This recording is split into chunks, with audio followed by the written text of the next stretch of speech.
नमस्कार प्यारे बच्चों, आज हम पढ़ेंगे प्रश्नावली 3 का दूसरा सवाल 3.1 का।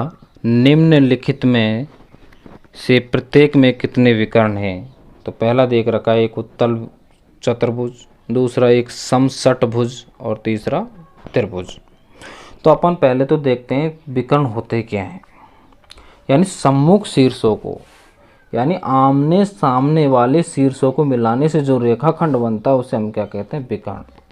तो देखते हैं, जैसे तो हमने ले लिया एक चतुर्भुज ले लिया, ये अपन ने एक चतुर्भुज ले लिया, इसके हमने नाम दे दिए ए बी सी डी।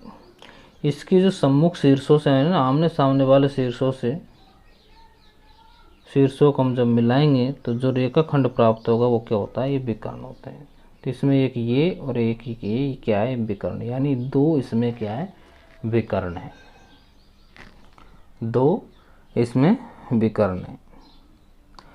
जैसे अपन ने कोई भी ले ले, जैसे 5 भुजा वाला ले ले, पंचभुज ले ले कोई भी, जैसे ले लिया 1 2 3 4 5, ये भुजा ले ली, इनका नाम दे दिया हमने A B C D E.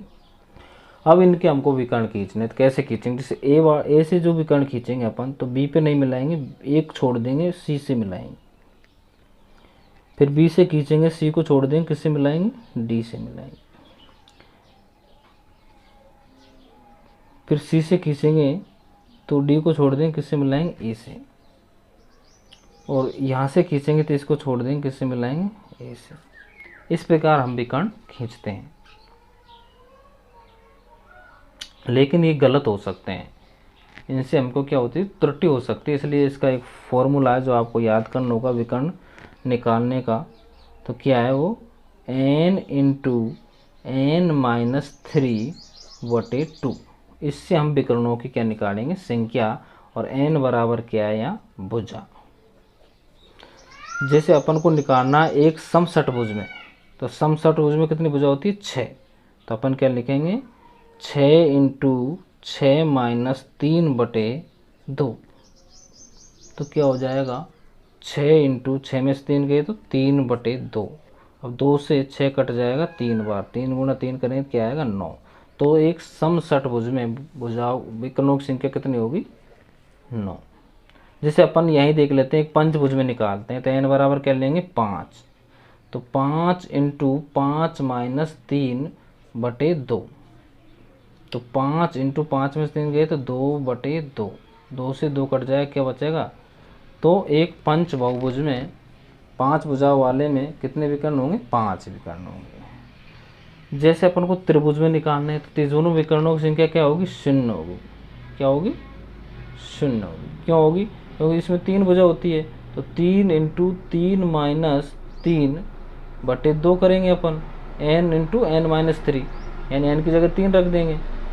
तो 3 इंटू 3 में से 3 घटाएंगे, क्या आएगा? 0/2। और 0 तो किसी संख्या से गुणा करेंगे तो क्या आएगा? 0 ही आएगा। और 0 में किसी संख्या का भाग देंगे तो क्या आएगा? 0। तो यानी त्रिभुज में विकर्ण की संख्या क्या होती है? 0 होती है। जैसे अपन ने पहला जो किया है उसको ही देख लेते हैं। इसमें भुजा कितनी थी? 4। तो 4 इंटू 4 माइनस 3/2। तो 4 इंटू 4 में से 3 गए तो क्या बचेंगे? 1/2। 2 से 4 कितने बार कटेगा? 2 बार। तो इसमें कितने विकर्ण आए? 2। तो हमने यहाँ देखे विकर्ण कितने थे? तो इस प्रकार हम किसी की कितनी भी भुजा दे दो, उन सब का हम यहाँ पर विकर्ण निकाल सकते हैं। अष्टभुज दे दो, सप्तभुज दे दो, पंच दे दो, और तो जो भी देना चाहते हैं, जितनी भुजा देनी उनका अपन विकर्ण यहाँ आसानी से इस सूत्र से निकाल सकते हैं। सूत्र हमको आप ध्यान रखना है, विशेषतः n into n minus 3/2। Question number 3 आपके संग पर इस प्रकार है। उत्तल चतुर्भुज के कोणों के मापों का योगफल क्या है?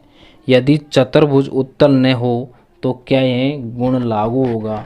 तो सर्वप्रथम देखेंगे उत्तल चतुर्भुज के कोणों को मापों का योगफल क्या है। यानी कोणों की जो मापों का योगफल होता है वो तो 360 डिग्री होता है। कितना होता है? कोणों के मापों का योग 360 डिग्री होता है। चाहे उत्तल चतुर्भुज हो, चाहे अवतल हो, चाहे किसी प्रकार को हो, कोणों के मापों का योग कितना होगा? 360।